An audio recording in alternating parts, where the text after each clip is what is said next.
I am Mia Henry, and I am 28 years old. Last Thanksgiving, my father stood up in front of 30 relatives and grounded me like I was a disobedient child because I dared to ask what my grandmother left me in her will. The entire room laughed. My face burned so hot I could feel my pulse in my teeth. But I looked him dead in the eye and said one word, "All right." The next morning, he knocked on my bedroom door. Smirking, "Finally learned your place," he said. Then he saw the empty room. No clothes, no suitcase, no me. Before he could dial my number, the doorbell rang, and the family lawyer was standing on the porch, trembling, holding a briefcase full of documents my father never knew existed.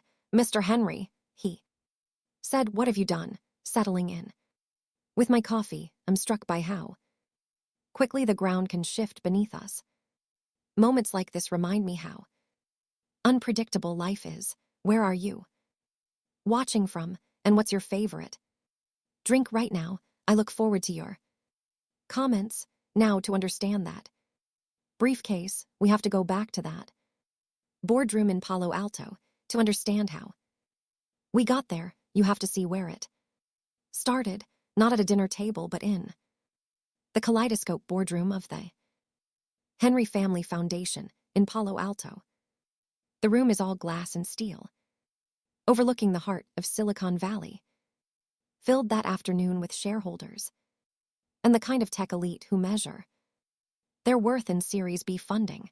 I was sitting at the far end of the table, an architect among titans, watching my father Kenneth holding court. He's the chief executive officer, a man who treats the family legacy like a private equity firm. We were halfway through a presentation on the foundation's 5-year expansion when I raised my hand. I didn't raise it like a daughter. I raised it like a stakeholder. I asked a simple question about the transparency of the probate process for my grandmother Alelina's estate. I wanted to know why her final wishes weren't being shared with the primary beneficiaries. The air in the room didn't just turn cold, it vanished. My father didn't answer. He stood up, slowly, leaning his weight on the polished mahogany. He didn't look at me with concern. He looked at me with the clinical detachment of a man about to terminate a lower-forming contract. "You're making a scene, Sophia," he said. His voice was that low, terrifying baritone he usually reserved for failing vice presidents. "Because of this blatant disrespect, you are grounded. You will remain in your room at the estate until you have learned the meaning of humility." I sat frozen as he signaled to the 2 security guards at the door. One stepped forward and held out his hand. Kenneth didn't blink as he ordered them to revoke my access badge immediately. 30 of the most powerful people in Palo Alto watched as my company credentials were taken from my neck. My father's legal counsel shifted uncomfortably, whispering that a public termination without cause was a massive liability, but Kenneth ignored him. He thought he was untouchable. I looked at him and said, "Thank you, Kenneth. You just handed me a wrongful termination suit on a silver platter in front of 30 witnesses." A few people chuckled. My brother Tyler leaned back in his chair, a smug grin plastered across his face. He'd always been the golden son, the chief financial officer who could do no wrong. He'd always been the golden son, the CFO who could do no wrong, while I was just the gardener, his nickname for my work as a high-end systems and landscape architect, where I integrated complex digital servers into luxury estate designs. The laughter echoed off the glass walls, a rhythmic reminder of my place in his hierarchy. I felt that familiar burn start at my sternum and climb to my temples. I looked at the 30 Faces mocking me, and then at my father. I didn't cry, I didn't argue. Anger wasn't loud this time, it was clinical. I felt the pulse in my teeth, but my mind was already moving to the next line. Of the balance sheet, all right, I said. It was the last time I would ever speak. To him as a subordinate, I didn't cry in. The elevator, ride down from the glass. Boardroom, I didn't ask the security guards for a moment to say goodbye to. The people who just laughed at my humiliation by the time the clock hit 2:00 in the morning, the silence of the Victorian estate felt heavy, but for the first time, it didn't feel suffocating. I sat on the edge of the twin bed in the wing I'd lived in since I was 5 and opened my laptop. This wasn't about a daughter's hurt feelings. It was about assets and liabilities. For 5 years, I had been the architect of the Henry family foundation's digital presence. I'd built their design servers and project management systems from scratch, coding until my eyes burned in the middle of the night.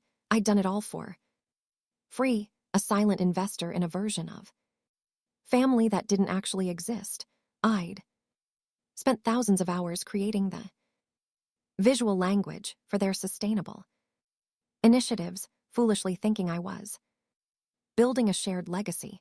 Now I realized it had been a subscription service, with me footing the bill while they enjoyed the premium features for nothing.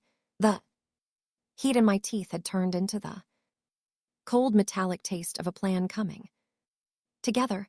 No more noise, just precision. I began clicking through the administrative panels. One by one, I revoked the administrative privileges I'd granted to Kenneth and Tyler. I watched the progress bars move with the same detachment I used for a landscape zoning permit. By 2:03 a.m., the foundation's most valuable creative assets, the blueprints, the branding, the 5-year master plans were locked behind a firewall they didn't have the skills to penetrate. Access denied. It was the most honest conversation we'd had in a decade. I packed my life into 3 suitcases. I didn't linger over old photographs or the trophies Tyler had won that I'd been forced to polish. I only took what was mine: my clothes, my books, and the drafting tools I'd bought with my own paychecks from the side jobs they never knew I had. I moved through the dark hallway like a shadow, the familiar smell of mahogany and expensive floor wax failing to trigger any sense of belonging. I walked into my father's study, his throne room of mahogany bookshelves and leather-bound law. I reached into my tote bag and pulled out a single sheet of paper. It wasn't an apology for questioning the will. It was a copy of my $75,000 student loan statement, the exact balance of the debt Kenneth had watched me carry while he handed Tyler $200,000 for a crypto fund that evaporated in less than a month. I placed the document exactly in the center of his desk where he'd be sure to see it before his first cup of coffee. I set my spare house key on top of the paper, the cold brass final punctuation mark on a failed contract. My compassion had been a luxury they had overdrafted for years, and tonight I was officially closing the line of credit.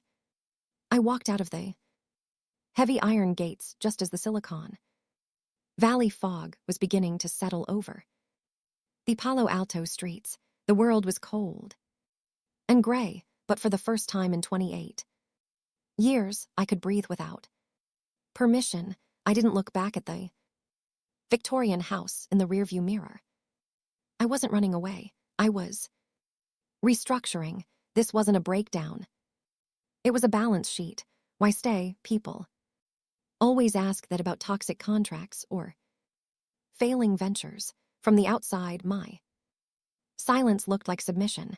To Kenneth, It looked like I'd finally accepted the junior role he'd assigned me the day I was adopted into this family, but it wasn't weakness. It was a long-term investment in a legacy they were too blind to value. I've lived in a house of mirrors for 28 years, a place where Kenneth Henry's mood determined the gravity of the room. Growing up, I learned that dissent carried a heavy surcharge. If I spoke up, my resources were throttled. If I thrived independently, I was erased from the family narrative. This is what I call the invisible chain of the survivor. It's a specialized kind of psychological architecture where the prisoner becomes the god. You stay because you've been conditioned to believe the world outside is a void, and you're the only one keeping the walls of the home from collapsing. While my father was busy incinerating the foundation's liquidity on ego-driven ghost acquisitions, and while he was gifting Tyler $200,000 for a crypto fund that was nothing more than a digital house of cards, I was the one keeping the lights on. Kenneth liked to talk about Henry excellence at $3,200 dinners, but he was drowning in his own poor management. Last October, during a cash flow freeze, he refused to admit to the board the property taxes on our Palo Alto Victorian fell into delinquency. The city was 2 days away from placing a lien on the only thing this world that still felt like it belonged to me, my grandmother. Elelina's legacy. I didn't scream. I didn't beg for an explanation. I just opened my personal accounts, the ones fueled by the landscape contracts he dismissed as gardening, and I paid the $45,000 tax bill myself.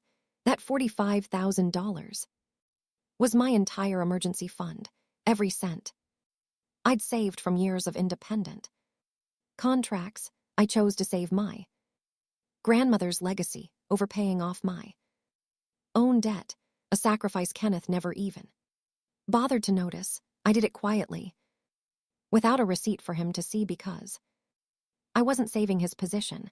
I was protecting the heritage he was too arrogant to read the fine print on.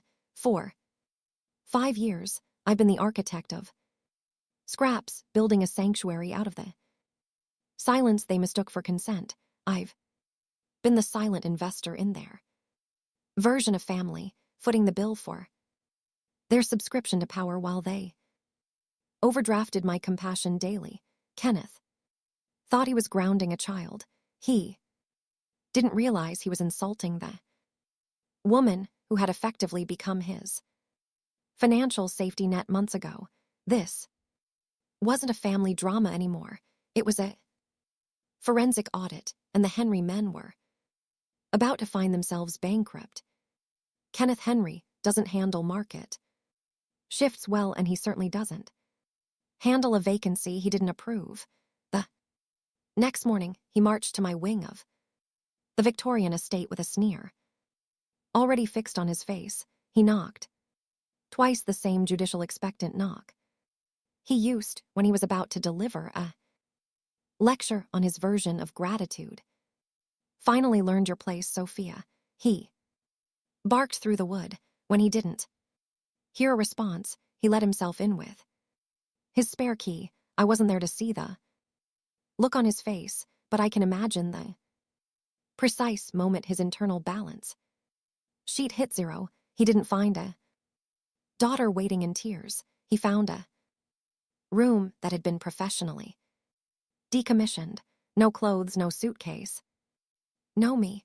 The only thing left on the twin bed was a heavy, suffocating silence.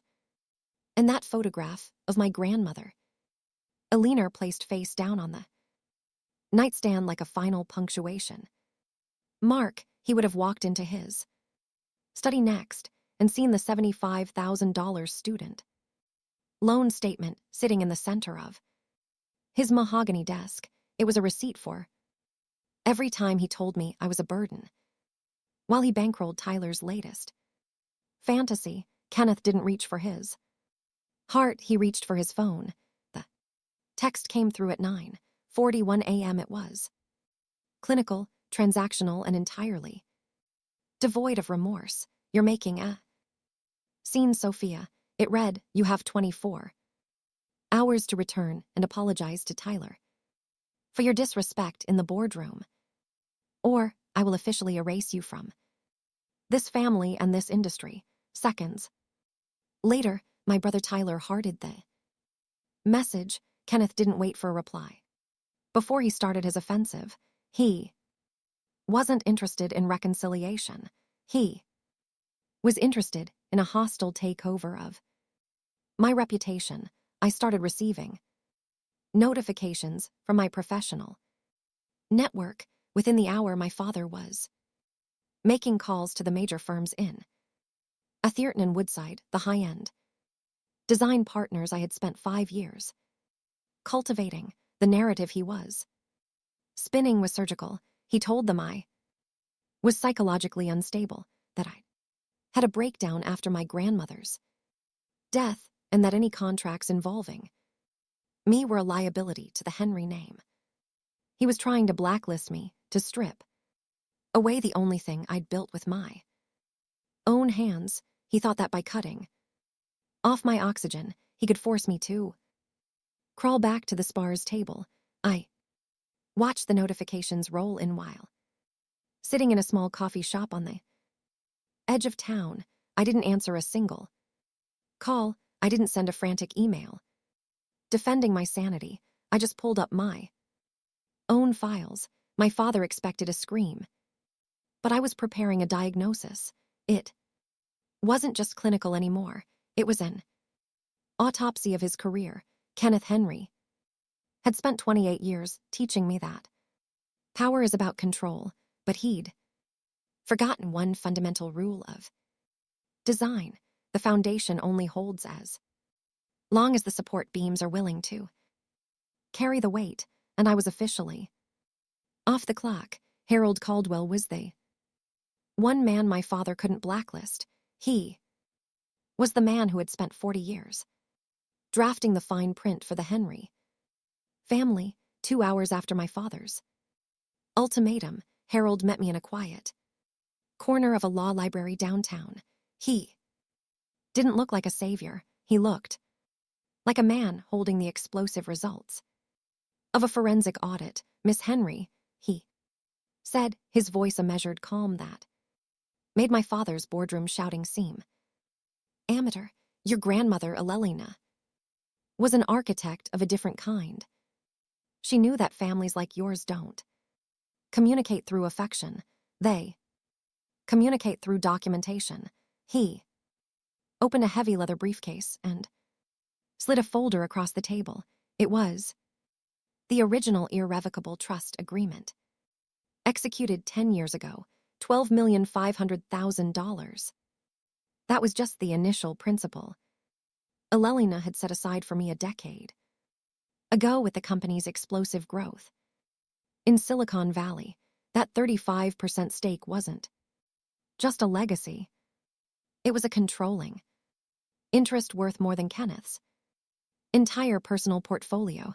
That was the corpus of the fund Elelina had carved out for me, but it wasn't just cash. It was strategic positioning. Harold explained the mechanics of the trust with the surgical precision of a high-stakes merger. Irrevocable means exactly what it sounds like.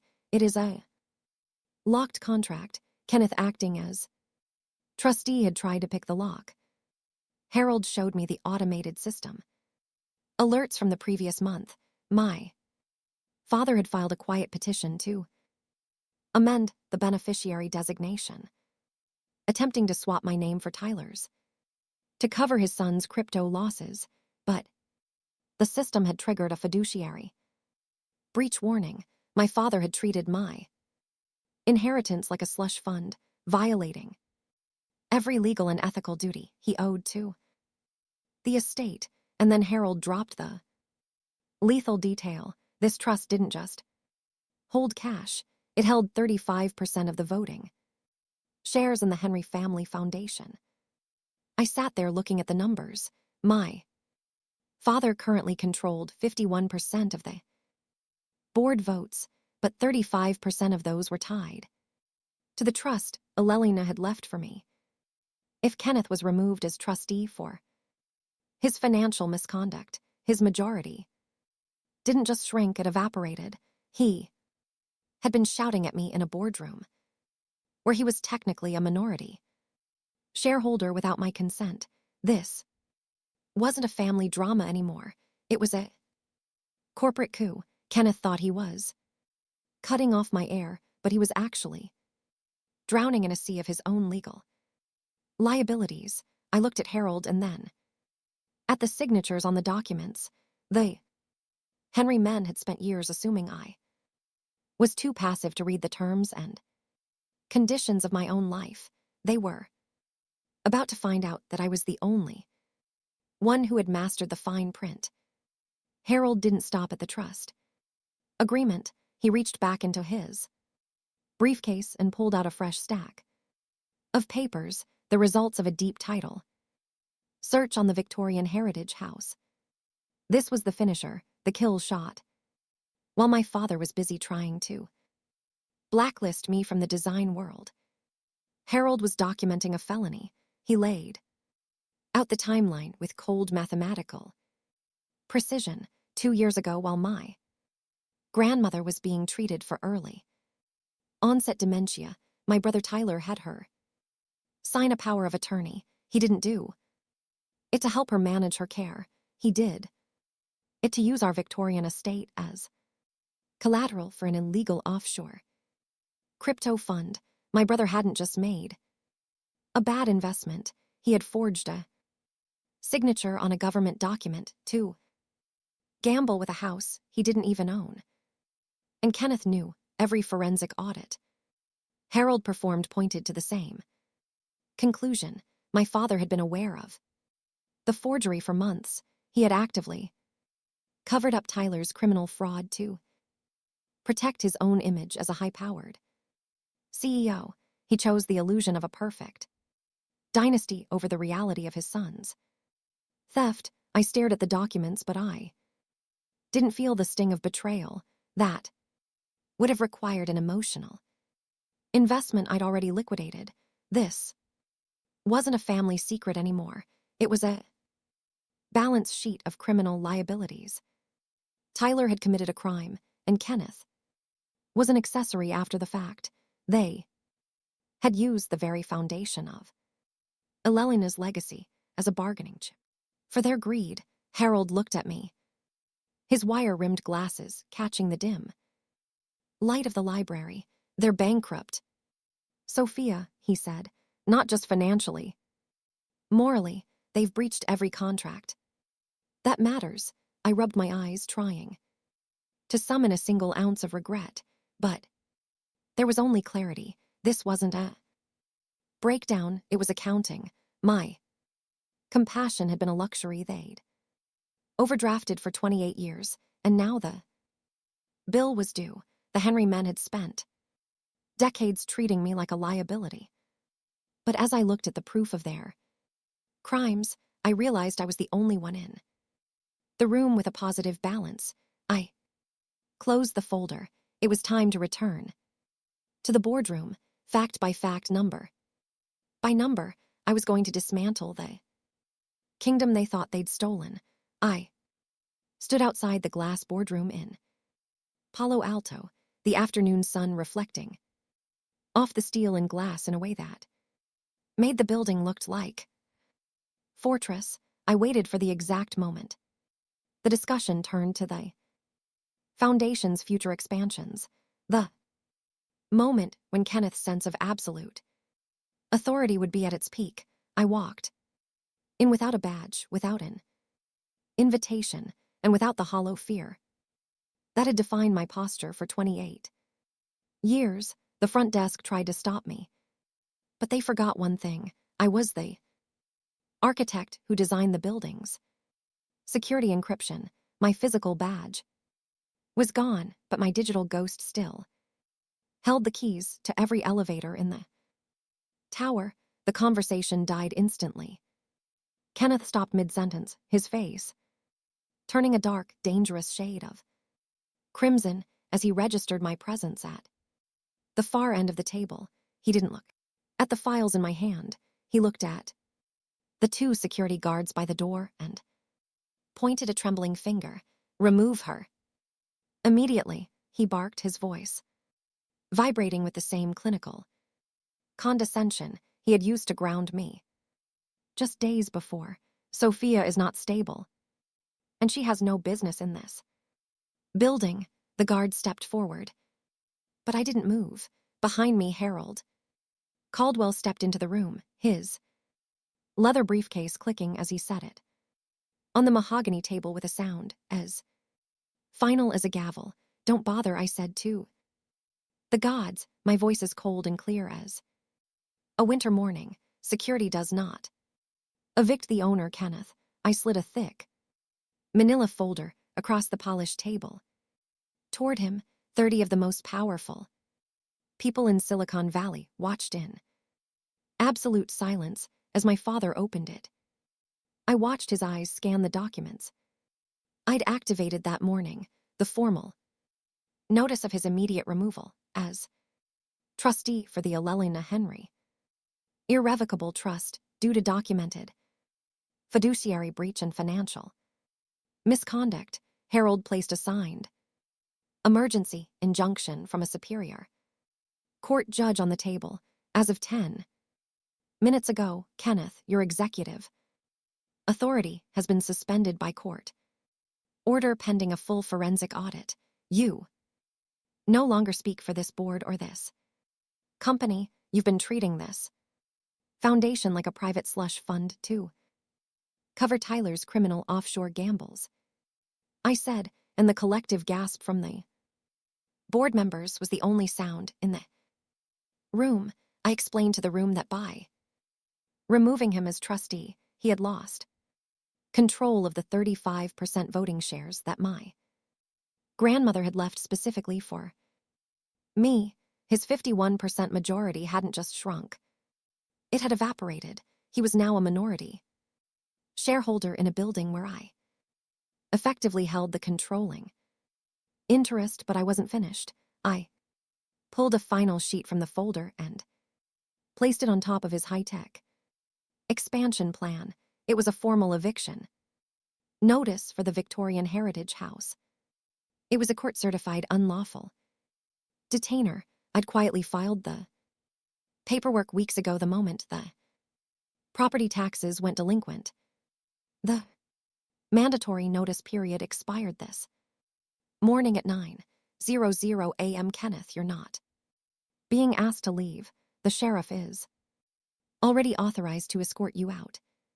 "You're not the owner, Kenneth," I said, leaning forward until I was looking him dead in the eye. "You were a tenant, living on my grandmother's grace while you mocked her legacy. Now you're my tenant, and your lease is officially up." I watched him deflate in his leather chair, a clinical study in what psychologists call narcissistic injury. This is the illusion of power that comes from an empty wallet. Kenneth had spent decades believing he was the king of Palo Alto, but his throne was nothing more than a shell company rented with my grandmother's character. He had spent years focusing on having material wealth and public status, failing to realize that true authority is being someone with intrinsic value. When the external assets were reclaimed, the CEO mask fell away, revealing a man who had nothing left but an arrogant tone and a mounting pile of legal debt. His empire didn't collapse because of my betrayal. It collapsed because it was a facade built on a foundation of air. I turned to the board members and invited them to stay for the emergency restructuring session. Then I looked at the security guards. "Please escort the former CEO and his former chief financial officer out of the building," I said. "They no longer have access." Kenneth didn't shout this time. He didn't lecture me on his version of humility. He simply gathered his phone and walked toward the door. His shoulders hunched, finally looking. His age. I sat down at the head of the mahogany table. This wasn't about revenge, it was about accounting, and for the first time in 28 years, the books were finally balanced. The fallout was swift and clinical. Within weeks, the high-tech fortress my father had built began to crumble under the weight of federal investigations. Tyler's crypto fund wasn't just a failure. It was a paper trail of fraud, forgery, and illegal offshore accounts that the authorities couldn't ignore. Kenneth lost his board seats, his title, and the respect of the elite circle he had spent 30 years cultivating. They moved out of the Victorian estate and into a modest, rented condo, stripped of the material props that they had mistaken for actual power. I sat in my grandmother's study and wrote a check for $75,000 to clear my student loans in full. It was the most satisfying balance I have ever cleared. The remaining corpus of the $12,500,000 trust was used to establish the Elelina Henry Center for Sustainable Design. I transformed the Victorian estate from a monument of exclusion into a training hub for young architects and designers who, like me, were once told they weren't enough. Peace didn't come from the bank balance. It came from the dirt. I spent the spring on my knees in the garden, restoring the peony beds that had gone gray from years of neglect. As the first ballet slipper pink blooms opened, I realized that I wasn't just fixing a garden. I was honoring the one woman who looked 8 years ahead and saw that I was worth the effort of an irrevocable plan. I've come to realize that many of us are living in houses of mirrors where someone else holds the remote to our self-worth. If you find yourself in a similar situation, remember that your silence is not a sign of weakness. It is a period of silent investment in your own truth. You are the one who builds. You are the architect of your own future, even when they try to tell you that you are just a phase. The best revenge isn't the destruction of others. It is the radical reclamation of yourself. It is building a life so bright that the shadows cast by toxic expectations simply disappear. Forgiveness isn't always for the other person. Sometimes it is the only way to set your own spirit free from a contract you never should have signed. Don't let them write your story when you are the one who owns the pen. Your documents are waiting. Your evidence is real, and your value is, and always has been, irrevocable. If you've ever felt like the invisible one in your own home, or if this story of justice hit close to your heart, hit that like button. Share this with someone who needs to know that their silence is just preparation for a better kind of noise. Subscribe for more stories of people finding the courage to take back what was always theirs. I'm Mia, and I'm finally